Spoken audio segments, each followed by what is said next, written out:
Welcome back to Ultimate S&S. So we're going to be taking you out, show you the chickens real quick, and stay tuned to the end of this video because we have a special little clip of the chickens actually eating a frog, and it's kind of comical to watch, guys. But anyway, let's get started.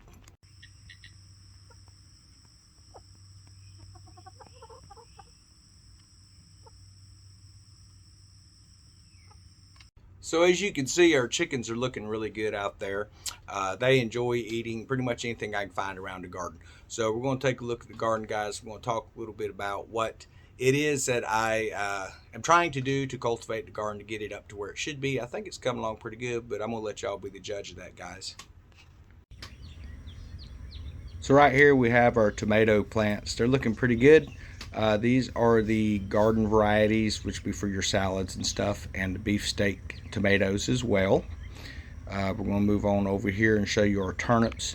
So turnips looking pretty nice. I'm not trimming these greens because these are going to be focusing on making the turnip root.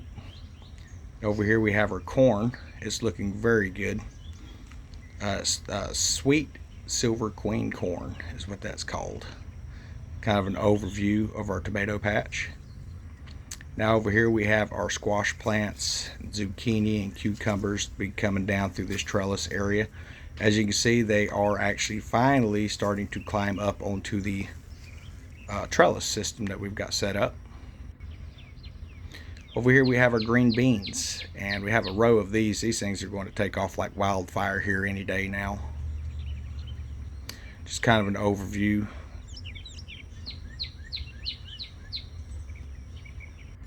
As you can see, the lettuce is starting to come in very well. The first set of leaves always look weird. Just kind of an overview of the back side of the garden where I've been working at. Then I'm going to show you the other side where I've been taking over since that heavy frost hit. But as you can see, adding quail manure, compost tea is really boosting this garden. And all of this is from seed. These are not store-bought plants. So this is the back area. Most of it is corn. It's got some lettuce and green beans, but most of it's going to be for corn, guys. And it's starting to come in nicely. The front half, obviously, more so than the back, mainly because it was planted. There's about a week to 2 week gap between the two halves of that garden. And the reason for that is when I replanted after that heavy frost we had that killed everything, I replanted everything up in the front area and just left it back because that was a area where my brother was going to be doing his garden, but he's gotten so busy with his survival company and all that stuff. So I decided I would go in, and that's been a job getting that back to where it needs to be because it's starting to grow up and all. And it's one of them things where it's going to be a constant battle over the summer. I think I'm going to get the tiller back out and come in between the rows and just get that real good and try to rake out as much of the weed debris as I can, because the rows are going to be enough problems without having to deal with the middle sections growing up.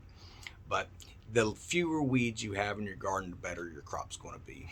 And anytime you cut in a new garden in a virgin area that's not been used for gardening, you're going to have a lot of roots. You're going to have a lot of weeds coming up, at least the first year.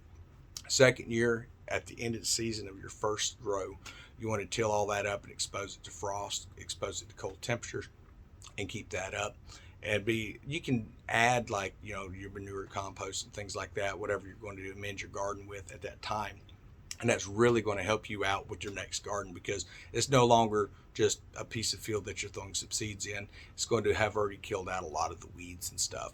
You're still going to have some weed issues, mind you, but every year when you do that, if you mend your soil and till that up in the winter so that the frost and the cold weather can kill those weed roots, it's going to make it easier on you the next year. So that would be my recommendation if you're looking at doing a garden or whatever. I think that we need to, as a society and as a people and as a group, guys, we need to realize I know I say this all the time, you need to realize the hour that you're in, guys. We are at a moment that your decisions now is going to have lasting effects later.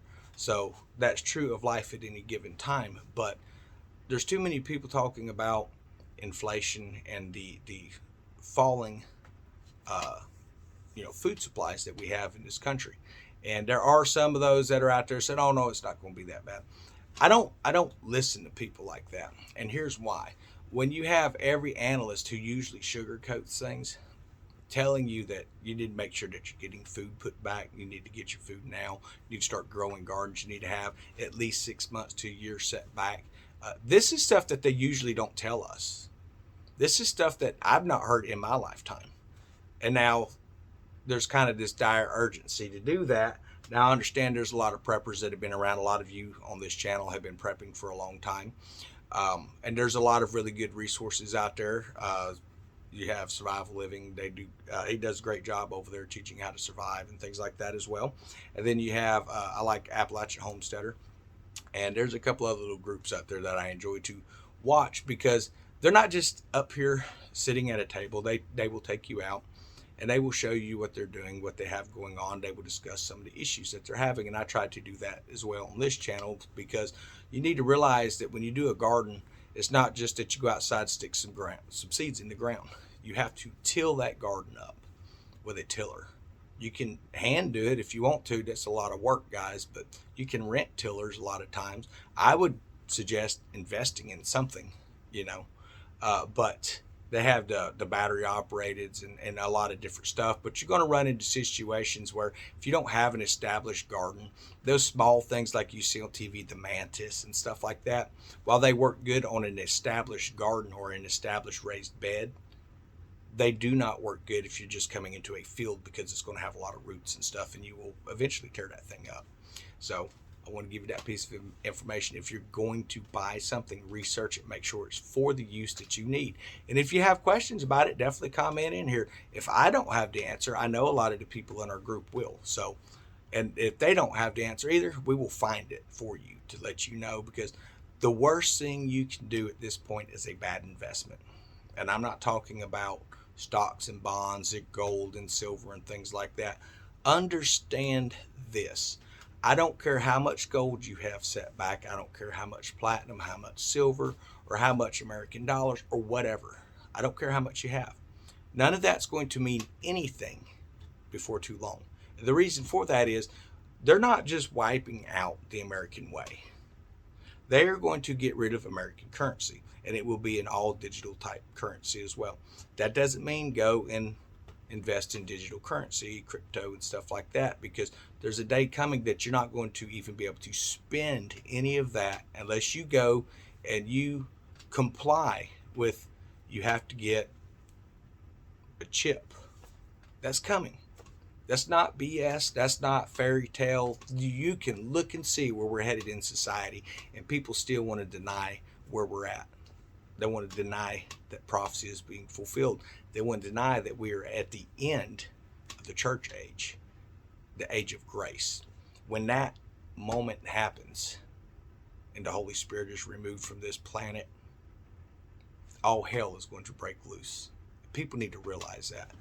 Understand, the only thing that keeps things from, as bad as they are, from just completely blowing up is it's being restrained. It's being kept down. And that restrainer is the Holy Spirit. And we know that the Holy Spirit is removed at some point just before the Great Tribulation. So I think that people need to realize that as a believer, you have been imparted the Holy Spirit from the Lord as a down payment. And when that day comes, that you, as a believer, you will go to be with the Lord. Whether you're ready for it yet or not, you've got a few more things you want to plant, or maybe you're getting some tomatoes out of the garden or something. It won't matter. It'll be when it's right, when the moment's right, it's going to happen. But we don't know when that moment's going to be. Understand, the tribulation period is not for the church. It is not something that we're going to go through. But it doesn't mean it's going to happen tomorrow or even today. The collapse of America, the collapse of democracy, if you want to call it that, the collapse of a society that is based off of a constitutional doctrine, that is based off of a biblical truth that all men are created equal in the eyes of God, and that we have inalienable rights that are given to us by the Lord. They cannot be trampled on. All that stuff will be gone. All of that will be over. Why? Because we see society wants to get rid of anything that has to do with the truth of where we came from, how were we created, all the way up to the salvation message. I don't want you believing any of it, which tells me that it's obviously truth. I know it to be truth in my heart because of the experiences I've had in life. But I also know that anytime that the government or anybody else on these far extreme sides come up and say, "Oh no, that's not true," well, you can guarantee it is. And if you are talking to them about something in their agenda, they start denying it, then you really know it's true because the first thing they're going to do is deny their agendas as well. So you can't believe anything comes out of those people's mouths. But I do want to warn you in the days ahead, you need to be very careful who you take counsel from. There are a lot of people that are into YouTube for making a lot of money and stuff, and I have nothing wrong. I have no misgivings about YouTube can be a business. There's a lot of different type businesses out there, but be wary of people who's going to tickle your ears and tell you what you want to hear. There's nothing wrong with having defense programs. There's nothing wrong with exercising your Second Amendment right, but there are lines that are drawn morally, spiritually in that as well. So you need to be aware of the difference between defense and marauding.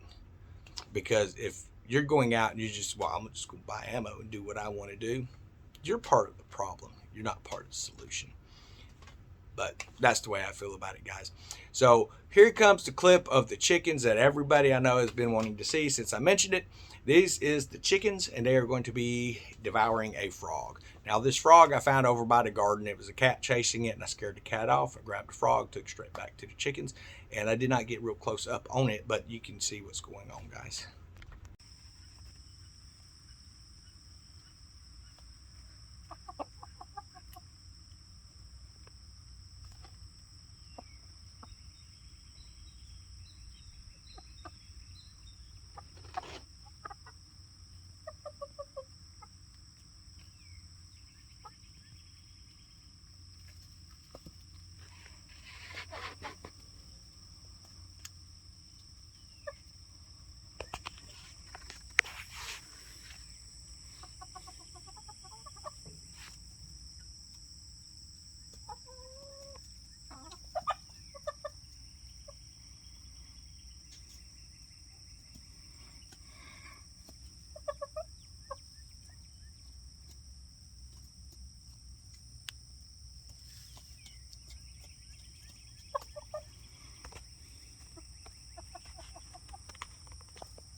So there you have it, folks. Chickens will eat frogs. They will eat lizards. They will eat all kinds of bugs and stuff. But my chickens will not even come up to explore a dead snake or one of those legless lizards that get about 3 to 4 foot long down here in Florida. And they kind of snake-like. They're not really a snake, but they look similar to a snake. They won't touch it. I throwed one in about 3 foot long, and it was moving around, and they got completely away from it. It was a lizard with no legs. So either your chickens are going to attack snakes or they're not. Now, it could be because mine are so young, they're not fully grown yet. Maybe that's what's going on. I don't know. But the reason for feeding these types of animals, amphibians and reptiles and things like that, to my chickens is not to be some sadistic weirdo on YouTube. It is a way to make sure that my chickens are getting protein and getting the vitamins they need. Now, understand my chickens, they eat feed. They eat a lot of stuff from the garden. So when I made that video with the greens the other day, there was still quite a few greens out there. I don't cut more than I can use, and you have to keep them trimmed. Otherwise, it's going to just get gnarly crazy out there. So I trimmed out the rest of the stuff. As you can see earlier in the little video, you probably see my greens selection looks like it's been trimmed out quite a bit. That's because I was out there trimming yesterday and gave the chickens quite a bit of greens. So, and they love greens, especially when it's really hot outside. I take that out to them and they eat it. The turnip greens, the collard greens, they love it. Now I could have took that and give that stuff to some of the family as well, but I grew that specifically for my birds.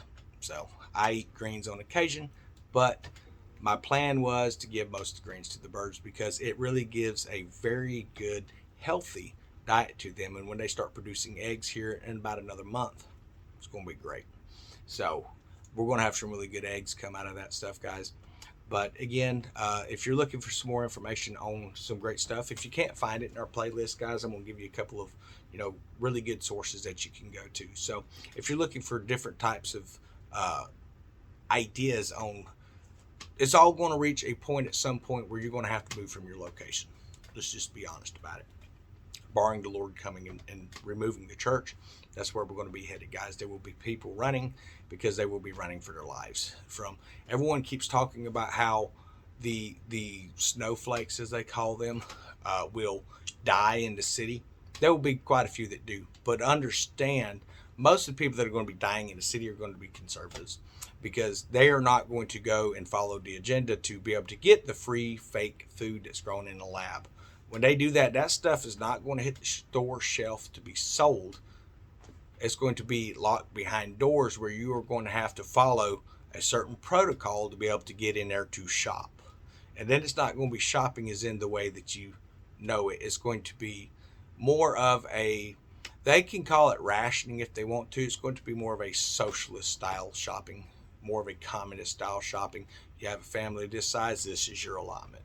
That's where they're going to with this, because everyone's looking around at, okay, well, look at these people that are working really hard. So look at all the stuff they have. That's ridiculous to have that much. They don't realize that they're sacrificing their family and things like that, and working a lot of hours trying to get everything paid off so they can spend time with their families. And most people stay in so much debt that their kids grow up and they don't even really know their kids. And then they get to spend time with their grandkids if they're lucky. And when they're spending time with the grandkids, it typically makes the kids a little bit mad because they didn't spend that kind of time with them. And it can cause infighting in families. I've seen it so many times before. Or you end up with kids that just start having a bunch of kids. They show up at home, drop the grandkids off with their mom and dad, and they take off. And I've seen that as well. So society has broken the home and what it was supposed to be, unfortunately. But it is up to us to stand and live the way that we feel we should, which is free. You are free to get out there and grow your own food. You are free to go to the store at the moment to be able to go buy food right now. You can do it. But what you need to do is learn to live without. I'm not talking about without food and fresh water. I'm talking without the cable, without satellite. There's so many stuff with technology. I stay out. I mean, I have internet more or less so I can do this, but it's more or less for just being able to game is where I started off, was just gaming. I think I even explored around with the gaming channel at one time, but I got to the point where instead of sitting there playing a video game, I wanted to get outdoors again. I wanted to get out and move around a little bit and stuff. And it was really nice getting started with the honeybees that got me outside, and the quail and all, and added the chickens into the mix. And now we have our garden going, and there's just a lot of really great things going on out here around the house, and foraging and just going out and finding wild plants, finding a way to get them up off the ground, clearing the weeds out from around the roots, and giving them some kind of nutrition or some type of a fertilizer, which is in the form of either chicken poo or quail poo around here. That's just what I have to use. Now, I don't know much about chemicals and stuff like that, but I do know that when it comes to Miracle Grow, a lot of that stuff is chemicals. I'm not talking about the brand. Yeah, it'll make your stuff grow like crazy, but I don't know how much trace element stuff is going to be in your food when you do that. So I recommend some kind of a flock animal. If you do not have a lot of time and you don't want to be chasing chickens and stuff, then I recommend quail. If you don't want to be spending a bunch of money on food, you can do 20 quail, all right? And you can make this very easy. Just do 2 males and 18 females. That's going to give you 18 layers. It's going to give you 2 males that's going to be breeding those, and it should be fine on as far as the actual, hatch rates and stuff like that.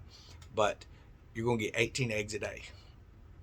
That's quite a bit. You're going to get quite a bit of poop build up under the cage. And you're looking at about $20 a month in feed for 20 birds. It's not bad. For each bird, you're looking at $1 a month to feed them. You can get a 50-pound bag for here it's about 16 to 18 bucks depending on which place you get it at. And 150-pound bag will last 20 birds over a month. It'll last them well over a month. Understand, I typically keep between 50 to 70 quail at any given time, and I'm usually between 50 to 70 pounds depending on where I'm at. With 50 quail, I'm looking at about 50 pounds a month. 70 quail, I look about 70 pounds a month. That's about what they eat. It's about a pound a month. They don't eat a whole lot. Now, I do amend with a lot of bugs and stuff. I catch bugs and throw them in the cage all the time. That's going to give them quite a bit more to eat. You want to make sure that you keep some kind of a calcium source in there, and that's going to be through insects and stuff. But the easiest way for me to do calcium is take their eggs after you use their eggs and eat them. You want to take the shells and dry them out and pulverize them down to a powder. I have an old coffee grinder I picked up at a what are those things called? Goodwill store. I think it was like $1. And I just use it, and it just completely powderizes the eggs. I dump it right back into the food. Now you can use oyster shells for those of you who live down here and you want to just pulverize oyster shells with a hammer and break that stuff up and then put it into some kind of a grinder or whatever, grind it down. You don't want it real big sharp pieces. You can grind that stuff down and feed it, because I feed oyster shells to the quail as well. And everything seems to work out pretty good that way, guys. So remember, there are a lot of options when it comes to how to remain sustainable. So it's better to start now, because you can work out the kinks of maybe you can't grow this. Okay, so maybe there's an alternative that you can grow, or you're going to have to find alternatives to what your plan is. You need to put your plan into effect so you can fine tune it. That way, when the fall happens, you're already good to go. If you wait until everything goes to crap, you're not going to be able to get birds. Don't contact me wanting quail, because I'm preparing for the fall for my family. I'm not going to give you quail. I'm not going to give you eggs. I'm not going to give you chickens. Like my neighbor found out we got chickens the other day. He was talking about some dog that was next door that's now missing, and I don't know what happened to the dog. I have no idea. But he's wondering, I wonder if someone called law on that dog. I'm like, yeah, man, they called cops on the dog. Actually, I think they call animal control and stuff like that, personally. And he was talking, I said, I don't mind the dog.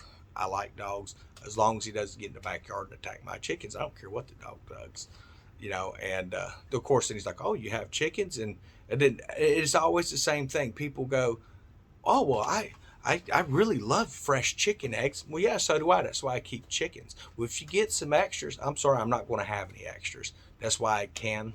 That's why I pickle eggs. That's why we do water glassing and things like that. When these chickens start laying, those extra eggs, they will be getting water glassed. Same with the quail. That way, when winter gets here, they're going to eat quite a bit less food, mind you, down here. Now, if your northern states are real cold, they're probably going to eat more food. But down here, they will eat less food because they're not producing eggs. So I won't have to be worried about keeping lights going, which actually really is detrimental to your flock as far as keeping them laying year round. It reduces their laying ability because they only have so many eggs they're going to be able to lay. So it's something to keep in mind. And those overabundance during this time of the year, you can set it back. We only have 2 months of, kind of winter weather, and they'll lay the rest of the year without any additional light. So it gives your birds a rest, and it also kind of really helps to, give you something to do with all the extra eggs instead of giving it to your neighbor. And if you want to give it to your neighbor, that's fine. But understand, when I see people, they do absolutely nothing to better their way of life, and they want to come up like, yeah, things are getting real bad. It's like, well, yeah, man, you should really put a garden up there, Well, why don't you bring your tiller and come in and cut my garden in for me? No, I'm not going to do that, because if I'm going to cut another garden in, I'm going to cut another garden in on this property and raise my own food. I'm not going to go at this point in this stage. I know it's really bad to say this, and I'm not trying to be a butthole, but at this point, it's every group for itself. If these people have been lazy, sitting around, not doing anything this entire time, I'm not going to run out to help. I'm just not. It's not going to happen. Now, if the Lord directs me otherwise, then yes, but I don't feel that direction. So I hope everyone's having a great day. I hope you enjoyed the video, and I got a few things I'm going to be doing around here. I've got to get the mower out and cut around the garden because the grass is getting kind of tall. Anytime it starts getting tall, you're going to start getting snakes. Now, when I say it's tall, it's not head high, it's not knee high, but It's a little above the ankle, about halfway up the leg in some spots, and that causes really bad snakes, especially in the garden, because understand, when you have good food growing, not only are you going to be dealing with pesky neighbors, you're going to be dealing with pests.